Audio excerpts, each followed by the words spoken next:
Je suis très fier d'appuyer la motion proposée par mon collègue Benoît Langevin et qui souligne le 30e anniversaire du groupe communautaire L'Itinéraire et de son magazine L'Itinéraire.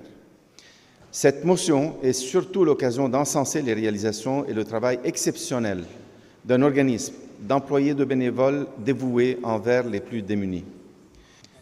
Après 30 ans d'activité, l'organisme a soutenu et valorisé le parcours de plus de 4000 personnes qui sont devenues camelots. Le défi a donc été relevé. Au fil des années, l'organisme a su se diversifier et bonifier ses services. Avec le café Monsieur Paul, par exemple, il sert des repas et collations à prix modique ou gratuits pour toutes les personnes vulnérables qui s'y rendent. Le groupe communautaire L'Itinéraire se montre également très sensible aux enjeux vécus par les personnes autochtones vulnérables. Il a donc mis un point d'honneur à élaborer le programme Maison Ronde et le café Maison Ronde qui leur offre une expérience de travail et un milieu de partage stimulant au Square Cabot. L'impact social bénéfique de ces actions est indéniable, puisque plus de la moitié des participants retournent aux études ou sur le marché du travail de manière durable à la fin du programme. Je tiens tout particulièrement à insister sur la grande capacité d'adaptation et la réactivité dont font preuve les bénévoles et les employés de l'itinéraire. En plein hiver, l'organisme s'est démené pour ouvrir une ressource d'hébergement d'urgence plus un halte temporaire dans le village, alors que plusieurs personnes dormaient dehors par des températures négatives.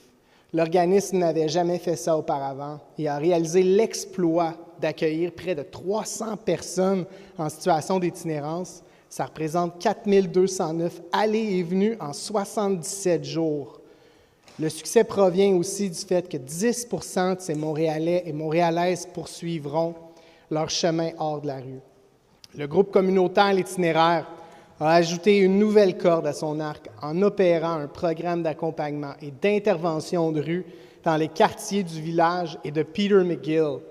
Il était donc impératif pour nous que la Ville de Montréal souligne son 30e anniversaire ainsi que son impact positif et durable dans la collectivité montréalaise. Merci beaucoup à l'Itinéraire.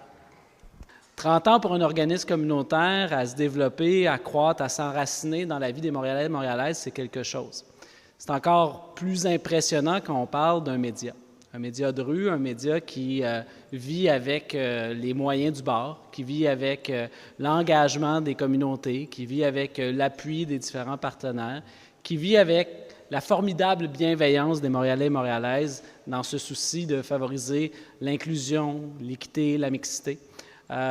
L'itinéraire, toutefois, c'est plus qu'un média. Mon collègue en a parlé sur les mesures qui sont mises en place, mais c'est tout d'abord une voix qu'on donne à des personnes qui, malheureusement, bien souvent, en manquent. On leur permet de s'exprimer, on leur permet de partager, on leur permet de nous informer et de nous sensibiliser aux réalités qu'ils peuvent vivre au quotidien et aux différents cheminements qui, malheureusement, mènent à la précarité ou à l'itinérance, mais également sur des notes d'espoir qui nous permettent de continuer à croire qu'il est possible de s'en sortir par l'engagement et par la solidarité. On va continuer à les soutenir. C'est un organisme qui a su innover à sortir du lot il y a 30 ans et qui, je l'espère, restera dans nos vies, dans nos communautés pour 30 ans encore et en espérant qu'ils nous permettront de continuer de donner des voix à ceux qui n'en ont pas, mais de surtout trouver des solutions pour donner des options à l'itinérance. Merci, Madame la Présidente, et je suis très heureux de voter pour cette motion.